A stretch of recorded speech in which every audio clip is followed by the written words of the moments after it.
Hello दोस्तों, तो आज यहाँ पे 12th बायोलॉजी के कुछ ऐसे क्वेश्चन देखेंगे जो आपके बोर्ड एग्जाम के लिए काफी ज्यादा महत्वपूर्ण है। तो सबसे पहले तो आप इस वीडियो को शेयर कर दीजिए क्योंकि एग्जाम का टाइम बहुत कम बचा है।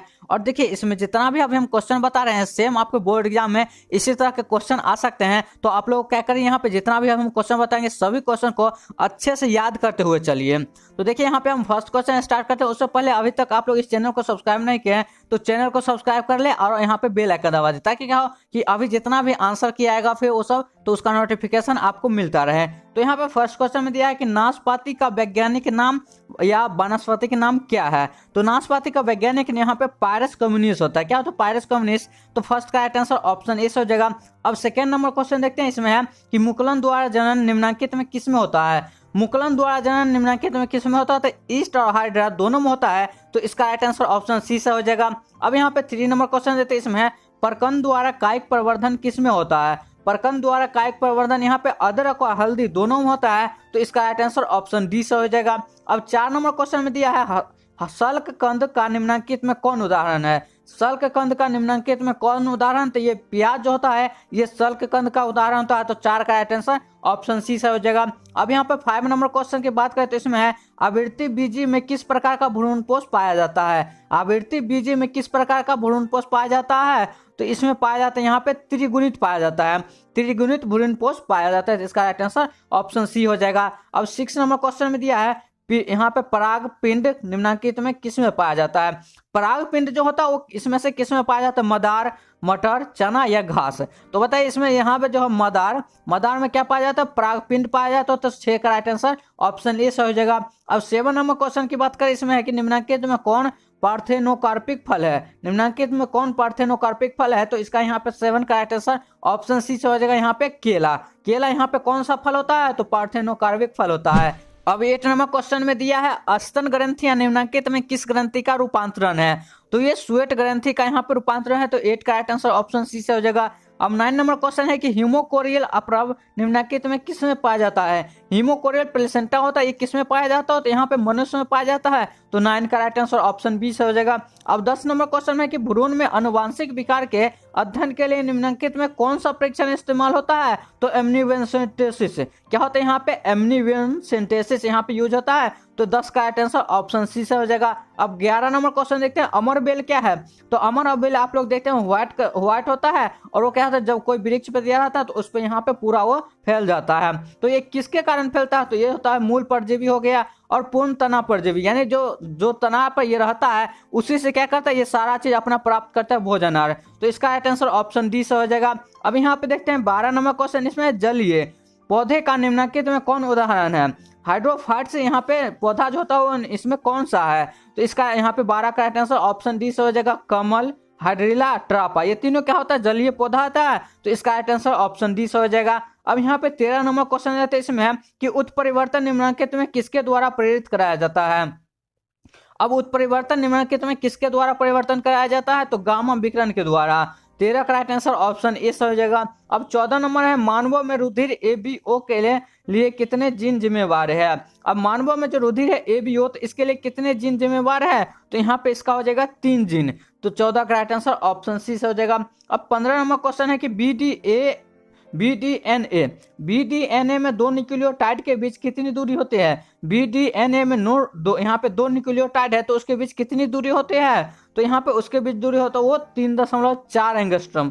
3.4 एंगस्ट्रम। और यहाँ पे 1 एंगस्ट्रम में कितना होता है? तो 10⁻⁻10 10⁻⁻10 मीटर होता है, इतना ये होता है। और इसका राइट आंसर ऑप्शन बी से हो जाएगा 3.4 एंगस्ट्रम। अब 16 नंबर क्वेश्चन है कि निम्नलिखित में समापन कूट कौन है। समापन कूट कौन है? तो यहाँ पे होता है ए। क्या होता है? यूए। तो इसका राइट आंसर ऑप्शन सी से हो जाएगा। अब यहाँ पे 17 नंबर क्वेश्चन देखते हैं। इसमें है कि डीएनए द्विकुंडली की विशेषता निम्नलिखित में क्या है। डीएनए द्विकुंडली की निम्नलिखित में विशेषता क्या है? तो इसकी जो विशेषता होती है वो यहाँ पे पूरक तथा प्रति समानांतर होती है। पूरक तथा प्रति समानांतर। तो 17 का राइट आंसर ऑप्शन ए से हो जाएगा। अब 18 नंबर क्वेश्चन देते हैं मनुष्य का अवशेषी अंग इसमें क्या है। तो सबसे पहले अवशेषी अंग किसे कहते हैं? तो वैसा अंग जो हमारे पूर्वज के समय में यूज होता था लेकिन वहाँ पे अभी हम उस अंग का यूज नहीं करते, उसका कोई उपयोग नहीं है, तो उसको हम यहाँ पे अवशेषी अंग कहते हैं। अब ये कौन सा है? तो इसमें होता है ये जो यहाँ पे क्या है ये निकेटेटिंग झिल्ली और यहाँ पे ये क्या होता है, यहाँ पे कॉकेक्स, ये दोनों यहाँ पे क्या है तो अवशोषी अंग है। तो इसका राइट आंसर ऑप्शन सी से हो जाएगा। 18 का राइट आंसर ऑप्शन सी से हो जाएगा। अब 19 नंबर क्वेश्चन देते हैं। 19 नंबर में है कि आर्क्योटेरिक्स किस काल में पाया जाने वाला पक्षी था। तो ये यहाँ पे 19 का राइट आंसर ऑप्शन ए से हो जाएगा ट्रियासिक। क्या हो जाएगा, ट्रियासिक काल में पाया जाने वाला कौन सा यहाँ पे क्या था, पक्षी था, तो आर्कियोटेरिक्स था। अब 20 नंबर क्वेश्चन देते हैं। तो इसमें जीवाश्म के अध्ययन को क्या कहते हैं। अब जीवाश्म है उसके अध्ययन को हम यहाँ पे क्या कहते हैं, तो जीवाश्म के अध्ययन को हम यहाँ पे पेलियोंटोलॉजी कहते हैं, पेलियोंटोलॉजी कहते हैं। तो इसका राइट आंसर ऑप्शन बी से हो जाएगा। अब 21 नंबर क्वेश्चन देखते हैं। इसमें राइबोन्यूक्लियोटाइड को निम्नलिखित में कौन परिभाषित करता है। राइबोन्यूक्लियोटाइड को निम्नलिखित में कौन परिभाषित करता है। राइबोस प्लस यहाँ पे राइबोस सक्रा प्लस यहाँ पे नाइट्रोजिनस सार, राइबोस सक्रा प्रोटीन, राइबोस सक्रा यहाँ पे फास्फोरिक अम्ल, यहाँ पे क्या है राइबोन्यूक्लियोटाइड प्लस यहाँ पे फॉस्फेट ग्रुप। तो 21 का यहाँ पे राइट आंसर ऑप्शन डी से हो जाएगा, राइबोन्यूक्लियोटाइड प्लस यहाँ पे फॉस्फेट ग्रुप। यहाँ पे किसको यहाँ पे दर्शाता है, तो राइबोन्यूक्लियोटाइड को दर्शाता है। तो यहाँ पे 21 का राइट आंसर ऑप्शन डी से हो जाएगा। अब 22 नंबर क्वेश्चन देखते हैं। इसमें किस कोशिकांग की मदद से स्थानांतर यानी ट्रांसलेशन की क्रिया संपन्न होती है।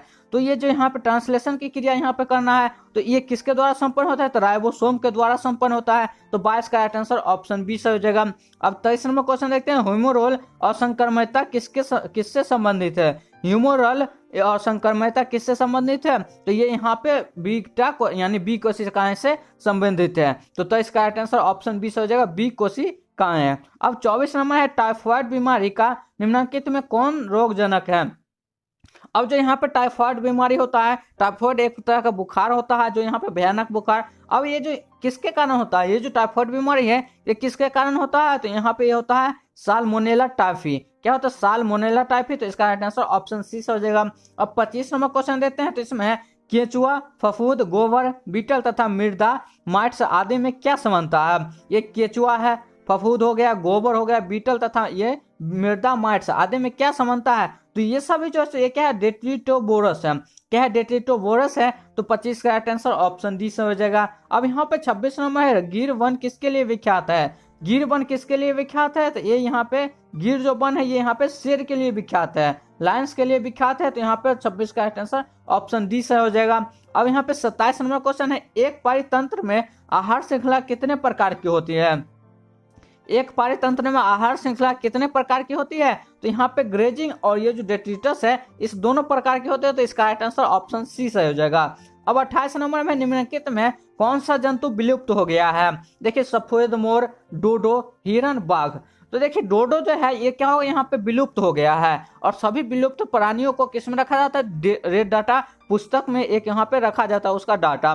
तो 28 का राइट आंसर ऑप्शन बी से हो जाएगा, डोडो हो जाएगा। अब 29 नंबर क्वेश्चन दिया है कि मरुद्भिद पौधा निम्नलिखित में कौन है। मरुद्भिद पौधा निम्नलिखित में कौन है, तो 29 का राइट आंसर ऑप्शन सी से हो जाएगा, यहाँ पे नागफली। नागफली क्या होता है, तो मरुद्भिद पौधा होता है। 30 नंबर क्वेश्चन में दिया है प्राकृतिक जीन क्लोनिंग संवाहक का उदाहरण है, वृत्ताकार plasmid, linear plasmid, type plasmid या विरियोन। तो इसका राइट आंसर ऑप्शन सी से हो जाएगा, टाइप प्लाज्मिड। ये क्या है, यहाँ पे प्राकृतिक जीन क्लोनिंग का संवाहक है। अब 31 नंबर क्वेश्चन है, अम्लीय वर्षा के मुख्य कारण कौन है। तो अम्लीय वर्षा के मुख्य कारण कौन होता है, तो यहाँ पे सल्फर डाइऑक्साइड और यहाँ पे नाइट्रोजन। तो इसका राइट आंसर ऑप्शन बी से हो जाएगा, N2O तथा H2O। अब यहाँ पे 32 नंबर क्वेश्चन देखते हैं। इसमें कि सरबती सोनरा तथा कल्याण सोना किसकी यहाँ पे प्रोन्नत किस्मत है, किसमें सरबती सोनोरा तथा कल्याण सोना किसकी प्रोन्नत किस्में है। तो 32 का यहाँ पर राइट आंसर ऑप्शन बी से हो जाएगा, गेहूं। ये जो दोनों यहाँ पे किसमें हो किसकी है, तो गेहूं का है। तो 32 का राइट आंसर ऑप्शन बी से हो जाएगा। अब यहाँ पे हम 33 नंबर क्वेश्चन देते हैं। इसमें है दूध किस जीवाणु द्वारा दही में रूपांतरित होता है। तो ये क्वेश्चन तो एकदम इजी है, आप लोग कितने सालों से पढ़ते आ रहे हैं। लेक्टोबैसिलस इसका क्या होता है, लेक्टोबैसिलस के कारण यहाँ पे दूध से दही जमाया जाता है। तो इसका राइट आंसर ऑप्शन सी से हो जाएगा। अब यहाँ पे 34 नंबर क्वेश्चन इसमें है कायिक भ्रूणबुद्ध निम्नलिखित में किसके द्वारा किया जाता है। कायिक भ्रूणबुद्ध निम्नलिखित में किसके द्वारा किया जाता है, तो इसका राइट ऑप्शन बी यानी क्या कि उत्तक संवर्धन के द्वारा। तो इसका राइट आंसर ऑप्शन बी से हो जाएगा। अब बात करते हैं 35 नंबर क्वेश्चन की। तो इसमें RNAi तरीके से किससे नियंत्रित किया जाता है। RNAi तरीके से किसे नियंत्रित किया जाता है, तो यहाँ पे इसका नियंत्रित करने का वो क्या है यहाँ पे, तो 35 का राइट आंसर ऑप्शन बी से हो जाएगा, नीमेटोड्स को। किसको, तो नीमेटोड्स को किसके द्वारा नियंत्रित किया जाता है, तो यहाँ पे हो गया RNAi। इसके द्वारा यहाँ पे नियंत्रित किया जाता है। अब 36 नंबर क्वेश्चन है कि RNAi का प्रयोग रोगाणुओं को नियंत्रित करने हेतु किस पौधे में किया जाता है?